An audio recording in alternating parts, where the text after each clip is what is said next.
आज की इस वीडियो में हम देखेंगे part 1 of BHU MSc Zoology Entrance Paper 2017। Question number 1, which type of cleavage occurs in most of the protostomes? Radial, bilateral, spiral, elliptical? So correct answer is option 3, spiral cleavage is present in most of the protostomes. Question number 2, which of the following echinoderm resembles the ancestral form? Sea star, sea lily, sea urchin, sand dollar? So correct answer is option 2, sea lily जो है उसकी जो shape है वो ancestral form से मिलती जुलती है। Question number 3, larva of gastropod is trochophore, veligers, nauplius, Pluteus? So correct answer is option 2, जो गैस्ट्रोपोड्स का लार्वा है वो वेलिजर है। गैस्ट्रोपोड में ट्रोकोफोर लार्वा भी होता है, लेकिन जहाँ पे सिर्फ गैस्ट्रोपोड का पूछा गया है, जबकि ट्रोकोफोर लार्वा एनालिडा के अंदर भी प्रेजेंट होता है। तो यहाँ पे जो करेक्ट आंसर रहेगा वो है option 2, veliger larva. Question number 4, the larva of crustacean is called as trochophore larva, pluteus larva, nauplius larva, veliger larva? So correct answer is option 3, जो क्रस्टेशियन का लार्वा है वो कौन सा है? नोप्लियस लार्वा। नेक्स्ट क्वेश्चन की तरफ जाने से पहले मेरी आपसे रिक्वेस्ट है कि अगर आपने अभी तक इस चैनल को सब्सक्राइब नहीं किया तो प्लीज़ इस चैनल को सब्सक्राइब कर दें। Question number 5, which class of phylum Cnidaria lacks a medusa stage? Hydrozoa, Anthozoa, Scyphozoa, none of the above? So correct answer is option 2, class Anthozoa of phylum Cnidaria have no medusa stage, it has only polyp stage. Question number 6, Holothuria is biradial symmetrical, radially symmetrical, bilaterally symmetrical or spherically symmetrical? So correct answer is option 3, Holothuria या सी cucumber जो है उसके अंदर bilateral symmetry पाई जाती है। Question number 7, Paleomon has 18 pairs of appendages, 19 pairs of appendages, 20 pairs of appendages, 21 pair of appendages? So correct answer is option 2, Paleomon के अंदर 19 pair of appendages पाए जाते हैं। Question number 8, a cnidocyte is a specialized cell which help in digesting food, sensing light, capturing food, circulating the water? So correct answer is option 3, जो cnidocytes है ये food capture में mainly involve होते हैं। Question number 9, which stage of liver fluke is infectious to human? Sporocyst, metacircaria, circaria or radia? So correct answer is option 2, जो liver fluke की metacercaria stage है ये इन्फेक्टिव है for humans and pigs. Question number 10, which of the following is respiratory organ of crustacean? Book gills, book lungs, gills, tracheae? So correct answer is option 3, crustacean का जो respiratory organ है वो gills हैं, जबकि अरैक्निड्स के अंदर जो रेस्पिरेटरी ऑर्गन है वो क्या हैं? बोक लंग्स हैं। नेक्स्ट क्वेश्चन की तरफ जाने से पहले अगेन मेरी आपसे रिक्वेस्ट है कि अगर आपने अभी तक इस चैनल को सब्सक्राइब नहीं किया तो प्लीज़ इस चैनल को सब्सक्राइब कर दें। Question number 11, Neopilina is a connecting link between arthropod and annelids, connecting link between annelid and mollusc, connecting link between plant and animal और connecting link between arthropod and molluscan? So correct answer is option 2, Neopilina जो है वो connecting link है between Annelida and Mollusca. Question number 12, the third chamber in the stomach of ruminant mammal is abumesum, rumen, umesum, reticulum? So correct answer is option 3, जो third chamber है ruminant mammals का वो है उमेसम और last chamber है अबुमेसम और first chamber है Roman और सेकंड चैम्बर है reticulum. Question number 13, in the man deciduous set of teeth include? तो डेसिडुअस टीथ के अंदर जो है 8 इंसाइजर्स होते हैं, 4 कैनाइन होते हैं और 8 मोलर्स होते हैं। तो ये आपने याद रखना है कि जो डेसिडुअस सेट ऑफ टीथ हैं उनके अंदर प्री मोलर्स एब्सेंट होते हैं। तो इसमें जो करेक्ट आंसर है वो है option 1। Question number 14, in which of the following animal notochord does not possess throughout the life? Branchiostoma, magazine, Doliolum और Ichthyophis? So correct answer is option 3, Doliolum जो कि ट्यूनिकेट्स या यूरोकार्डेट्स से बिलोंग करता है, तो इसके अंदर नोटोकॉर्ड परसिस्टेंट नहीं रहता throughout the life. Question number 15, hepatic portal system is present in amniotes only, amniotes and anamniotes, anamniotes only और fishes only? So correct answer is option 2, hepatic portal system amniotes और anamniotes दोनों के अंदर present होता है।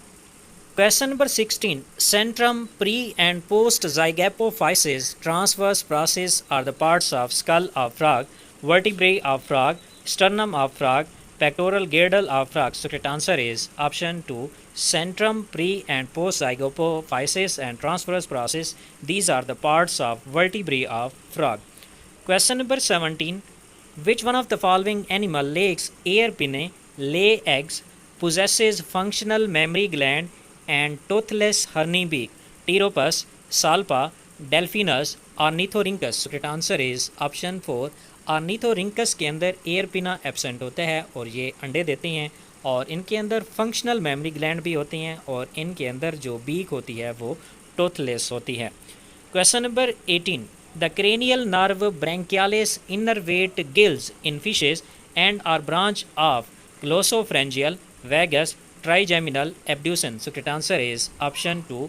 Cranial nerve branchialis जो है वो गिल्स के अंदर इन्वर्ट करती है और ये क्रेनियल नर्व 10 या वैगस नर्व की ब्रांच है.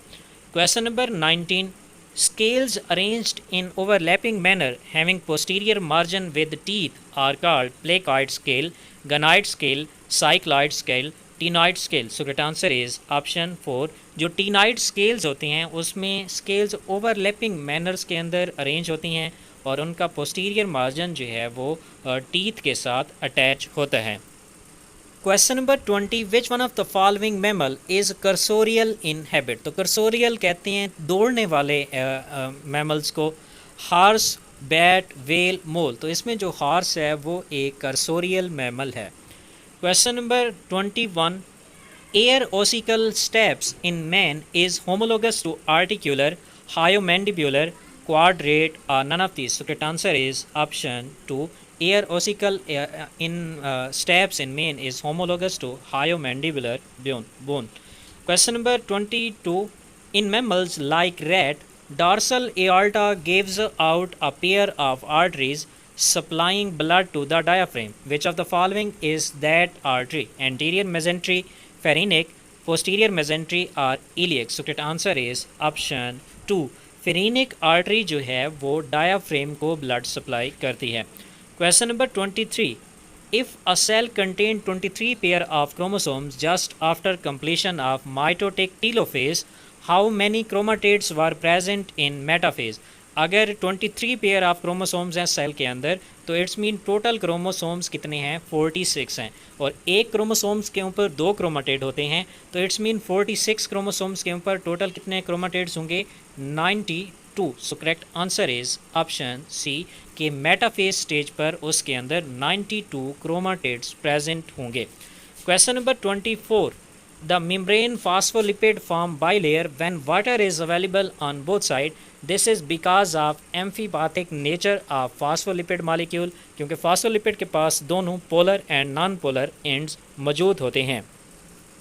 Question number 25. In hybridization experiment, high stringency washing means washing in presence of low salt concentration and high temperature, high salt concentration and high temperature, high salt concentration and low temperature, only water. So correct answer is option 1. जो hybridisation के अंदर high स्ट्रिगनेंसी means washing का मतलब है कि किसी भी चीज़ को वाश करना in presence of low salt concentration and high temperature. Question number 26. The most important cell type associated with immunity of the body is platelets, lymphocytes, RBC, neutrophils. So correct answer is option 2. Lymphocytes जो है वो immunity produce करते हैं within the body. Question number 27. Polysomes are many ribosomes that are attached to an individual messenger RNA. So correct answer is option 1. Question number 28. Which of the following organelle is rich in acid hydrolases? Lysosomes, Golgi complex, peroxisomes, rough endoplasmic reticulum. So correct answer is option 1. Acid hydrolysis जो है वो hydrolytic enzymes हैं और ये lysosome के अंदर present होते हैं. Question number 29. Which of the following chromosome will have highest DNA content? Satellite chromosome, X chromosome, lampbrush chromosomes और polytene chromosome. So correct answer is option 4 कि सबसे ज़्यादा हाईएस्ट DNA कंटेंट जो है वो पोलिटीन क्रोमोसोम्स के अंदर होता है. Question number 30. If an object is viewed under compound microscope in the following condition, कि जो लाइट है उसकी वेवलेंथ है 500 nanometer, refractive index of the medium है 1 और एंगुलर अपर्चर है sine 70 degree is equal to 0.94, the limit of resolution will be approximately 230 nanometer, approximately 330 nanometer, or approximately 430 nanometer, or approximately 330 nanometer। तो इसका जो correct answer है वो है option 2, कि जो इसकी लिमिट ऑफ रेजोल्यूशन है वो क्या होगी, 330 नैनोमीटर होगी। आप लिमिट ऑफ रेजोल्यूशन का फार्मूला पुट करके ये वैल्यू निकाल सकते हैं। Question number 31, the fuel for Krebs cycle occurring in mitochondria are amino acid and nucleosides, nucleic acids and monopeptides, pyruvate and fatty acids, pyrimidine and phospholipids। So correct answer is option 3। Krebs cycle के लिए जो fuel का काम करते हैं वो हैं pyruvate and fatty acids और ये दोनों पाए जाते हैं माइटोकॉन्ड्रिया के अंदर।